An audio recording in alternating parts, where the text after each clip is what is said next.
Hey friends, welcome to Gardening with Creekside. Today we are here on location at Spring Meadow Nursery in Grand Haven, Michigan. Of course, this is the home of the Proven Winners ColorChoice Shrubs. So what we're going to do is we're going to take you on a little bit of a mini garden tour here at their facilities because they have this great small kind of display garden here that we can show you all of their beautiful shrubs in the landscape and how they are doing, because of course here it is mid-July, late July, and things are just popping here in Michigan. Now, if you missed our garden tour at the trial/display gardens, then I want you to check out that video. But if you remember and you saw that video, we talked about how we were going to show you, we're going to introduce to you the new Proven Winner ColorChoice Shrubs, the new introductions. So we learned a couple of things, and so we are filming that right now as soon as we get done with this video, but we can't release it until in about a month from now. So just know that we are going to introduce all of the beautiful new shrubs that will be coming out onto the market from Proven Winners. It is just going to be delayed a little bit. So once Proven Winners gives us the green light, we will then go ahead and publish that video so that you can get excited about some of these fantastic shrubs, because there are some really great ones that I cannot wait to get my hands on and put them in the garden. So what we're going to do today is we're going to cover plants that are already on the market. So these are plants that you can go to your local garden center and you can find them and you can add them to your garden. We talked about when we were at the trial gardens that you'll notice that there are like some red stakes. So for example, up here, there are red stakes next to the groups of shrubs. In the trial gardens, we could not show these to you because it's confidential information. However, all of these plants are on the market. So this is nothing confidential, nothing secretive or private information. This is all public. So for example, this is a juniper. This is Gin Fizz. And so this is just, absolutely beautiful juniper. Has fantastic foliage, those beautiful kind of those bluish berries on it. And we've talked about this before, that you will see when they put plants in the display gardens, they rarely put one. If they just put one, it's going to be a massive specimen. But here, Gin Fizz, you get to see that not in a full mature state, but pretty close, right? We're going to I think we're going to move down. You want to move down? We'll move down. All right. So here we have a great selection, right, of panicle hydrangeas. They are already turning very pink here in Michigan. And what's interesting though is I was looking at this. This is Little Quickfire. And do you remember our Little Quickfire at the garden? I mean, our Little Quickfire is not so little. Our Little Quickfire is like 5 feet by 5 feet. It is huge. Now, obviously, these are going to be younger plants, right? But it's just interesting to see that difference in the maturity size of these plants. But here they have a group of 6. They're what we call the window pane, 3 and 3 back here. Little Lime Punch. Now, this Little Lime Punch was bred here by one of their top breeders, Megan Matai. She is an absolute precious human being and an amazing plant breeder. And I told her, I said, I absolutely love this hydrangea. This is her baby. This is one of those that she has bred. You can see the difference between their Little Lime Punch and then ours at the house. Ours at the house is way far advanced. It's probably 6 weeks in front of these, but these are just beautiful. And then look, here we go. And I have to kind of come a little bit this way because all the tags are to the left. This is the Invincible Mini Mauvette. And so Mini Mauvette is going to be a color-specific hydrangea, meaning that it does not matter what your pH is, it will always be this color. Now look at the difference between a very mature bloom, right, almost a white, then you have one that's kind of in mid-bloom, has a much more richer color to it, and then the bud right here is just a really burgundy color. So on that same plant, you get that kind of that ombre effect to it, and just gorgeous. These Invincibles here in Michigan, this is why I always say be a student of your own garden. In Michigan, this can do all day sun. In North Carolina, not happening. You need to give it morning sun and afternoon shade. So that's why you have to be a student of your own garden to know how you're going to place these plants. And as we've learned from lots of customers and lots of people that we've talked about, don't be afraid to move it. If it's getting fried, move it. Don't be afraid to move your plants. Now, we're gonna kind of just jump all over the place here for a second because there's so much fantastic things to show you. Here we have a barberry, and this, yes, okay, so this is sequence. This is the Sunjoy sequence. Yes, barberries have thorns on them. However, you can still run your hand up them and you're not gonna get thorns all in your hand, you're not gonna get cut. The great thing about barberries is though, that because they have thorns, they tend to be more deer resistant. Sequins is really fun because you get a lot of different color variation on this plant. These are nice mature plants. Again, we have a group of 5. We have 3 in the back, 2 in the front. Really nice presence to them for sure. I think we need to add this one to our line because we've done so well with the other Sunjoys that I'm loving this sequins for sure. Then we have something really fun here. We have 3 of these. This is, I don't know, Empire. Do you know what Empire is? It's a malice. There we go. Maybe it's some sort of fruit tree, crabapple. I don't know about that one. Okay, so we're gonna move on to something we do know. Haha. Bluebeard, that's right. Here we have, this is the Caryopteris. This is Beyond Midnight. Now I find this very interesting because this Beyond Midnight is showing lots of buds. It is getting well developed and it has beautiful blooms already popping out here. So Caryopteris is one of those great shrubs that we love because it likes to be neglected. It loves the full sun, it likes to be dry, it likes to be hot. It is a late season bloomer, which is fantastic. And so one of the new favorite ones for us is not only the Beyond Midnight, but the Beyond Pink, which is a beautiful red. We've got a beautiful display of Hydrangea here. Then we've got more barberries. This is your Sunjoy Neo. See, don't you just love that?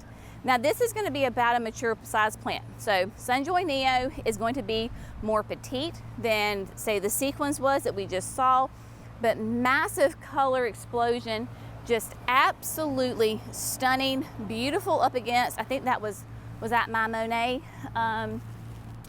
Yes, that was the My Monet. So a beautiful kind of a tricolor Hydrangea there. Gorgeous. And then look at this dark foliage. The dark foliage of the Summer Wine Black. So this is an absolutely beautiful, stunning color. I mean, like pure black, just gorgeous. And notice that they only had to put 3 here because this is going to be a rather large shrub, right? So they only needed to do 3. And then back here in the back, of course, pufferfish. Pufferfish is that new one on the market, was only new last year. We introduced it to you last year when we were here, and you can see that, again, 6 weeks kind of behind us in North Carolina, but look at all those buds. Just absolutely covered in buds. I'm tiptoeing back here because I have to show you, we've got more barberries right here. This is Sunjoy Toto. Look how beautiful the color of Toto is against pufferfish. And then we're gonna find out, this is, this is still mini Malvet. Look at that.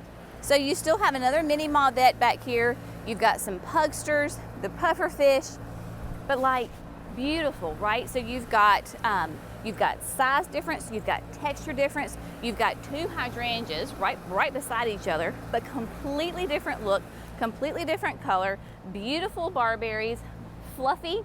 This is Fluffy, yep, Fluffy. So I love that name, Fluffy. So this is a Thuya. So this is Fluffy. Probably doesn't do really well for us in North Carolina, unfortunately.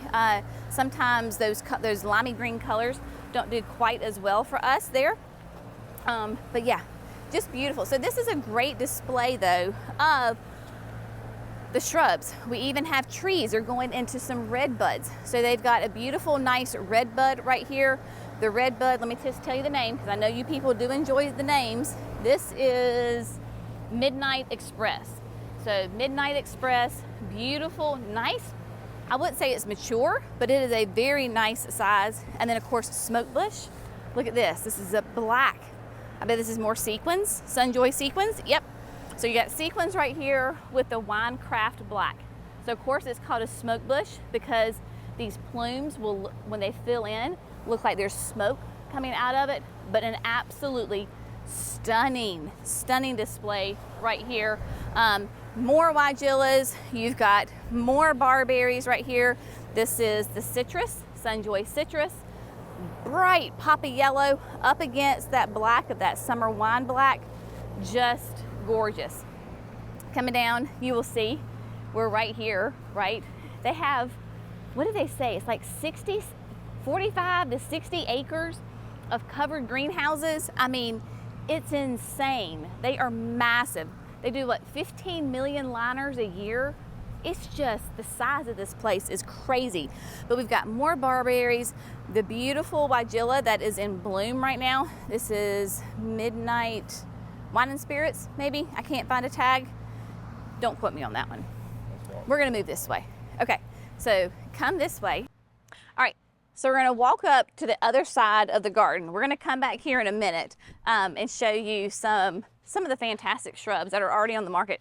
But they do this when they have events here. They'll put them out so that they, retailers, growers can see what they look like in the can, as we say. So coming back up here, so this really kind of connects the office to like the production facilities. Pufferfish again, right? Beautiful, massive. Like this is one bloom right here. Nice, strong. Look how nice and strong those stems are, right? So Judson, Dr. Judson LeCompte, he and Megan and Tim Wood, they're kind of the main three breeders here. And Judson's a Southern boy, and he's quite a hoot.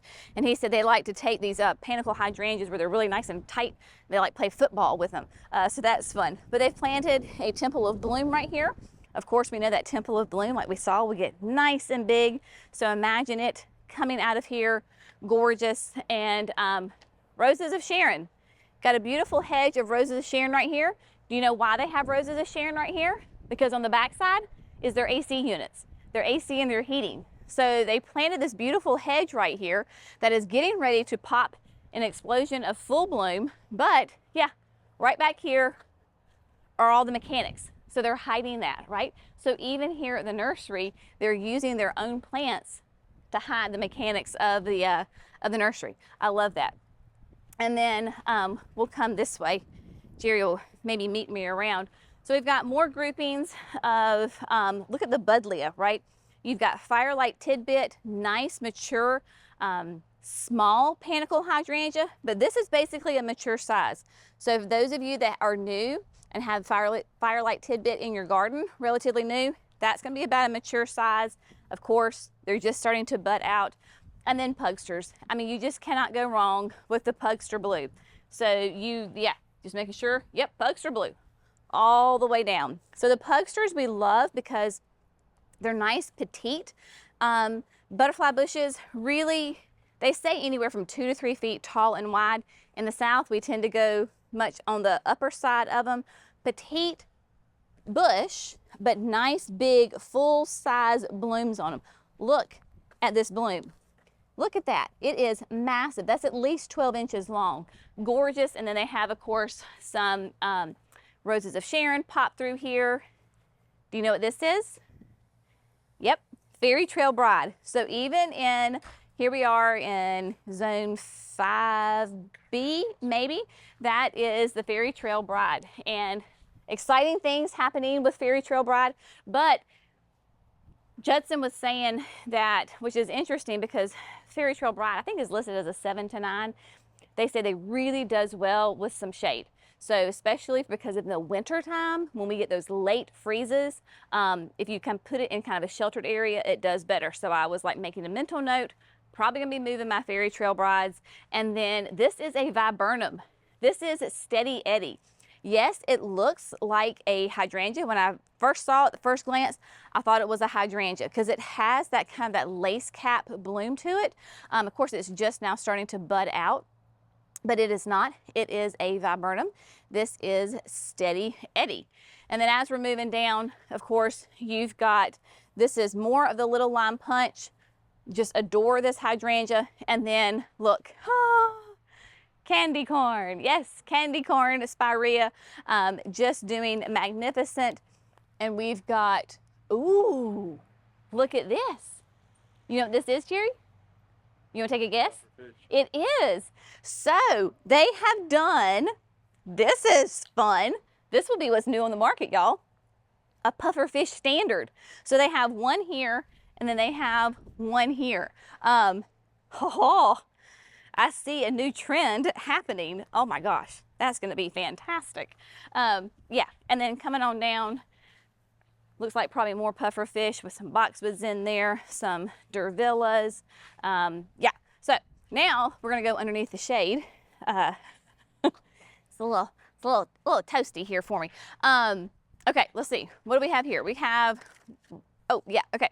So you'll notice that there's gonna be some of these shrubs that are in these nice larger containers, these like terracotta type containers.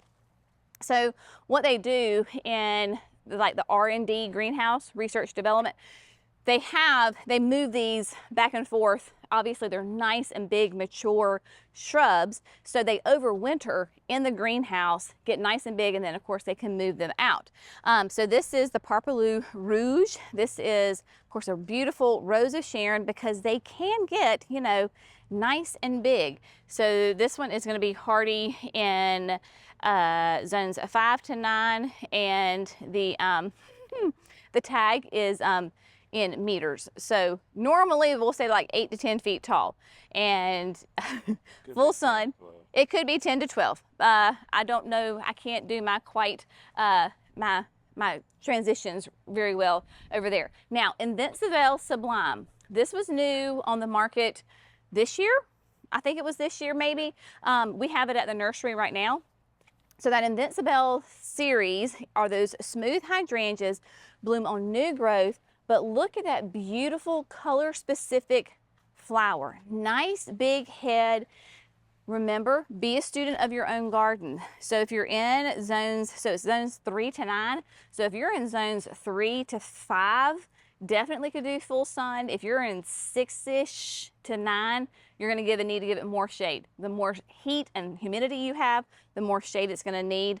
Morning sun in the hotter climates. Really well in the heat. But they do really well in the heat, really, really well. But just play with it, right? Find the best location in your garden and just have fun with it for sure.